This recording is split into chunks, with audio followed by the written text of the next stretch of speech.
De quoi êtes-vous fiers à propos de Saint-Michel? On est vraiment allé chercher des renseignements sur le contexte, surtout environnemental, comment les gens se sentent en sécurité dans leur quartier, qu'est-ce qu'ils aiment au niveau du sport-loisir, est-ce que c'est accessible ou pas, les services, les institutions. C'était vraiment un sondage là, sur les besoins du quartier aussi. Je pense que le sondage terrain, en tout cas, a permis d'aller chercher un pouls extraordinaire.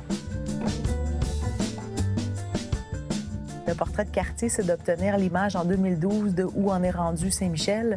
Et la vision, c'est d'être capable de projeter Saint-Michel dans 10 ans pour voir jusqu'où on veut l'amener. Le grand rendez-vous, c'était un rassemblement d'individus de tout horizon. On avait des citoyens, des travailleurs du quartier, des organismes, des entreprises qui sont venus dans un grand événement participatif et festif pour parler des enjeux de Saint-Michel et de développer une vision du quartier. Donc on a présenté en fait des données, on les a actualisées afin de présenter un portrait de quartier où on est rendu actuellement. Toute l'animation qui s'est bâtie autour de ça était vraiment pour donner la place à la parole et au plaisir. Et c'était également la première fois en fait que le comité de pilotage et la planification stratégique rencontraient les citoyens, les travailleurs du quartier, etc. J'habite dans le quartier depuis 2 ans, bientôt 3 ans. Et la raison pour laquelle je suis là, c'est parce que justement, je trouve que c'est vachement important, vu que je suis citoyen du quartier, et puis de participer, de savoir qu'est-ce qui se passe dans le quartier, de connaître un peu. Il y a beaucoup de choses intéressantes dans la démarche de Saint-Michel. Un des aspects, c'est le lien avec le citoyen.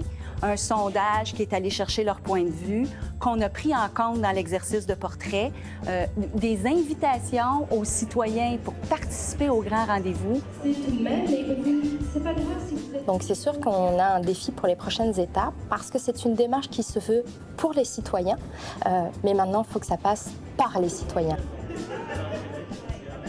Normalement, un bailleur de fonds arrive à la fin. Donc, il voit l'événement, il voit le produit fini, il voit le document. Alors que là, non, ils sont là avec nous dès le départ et ils cheminent avec nous. Et cheminer dans un processus, ça veut dire d'avoir des ratés, d'avoir des difficultés, d'être un peu perdu parfois, de pas trop savoir où on s'en va. Et ces moments de vulnérabilité-là, le bailleur de fonds, il y a accès. Au départ, on était certain que ça prenait 2 comités. Un avec des bailleurs de fonds, un rôle d'aviseur pour la démarche, et un autre avec les partenaires locaux responsables de toute la planification de cette démarche-là.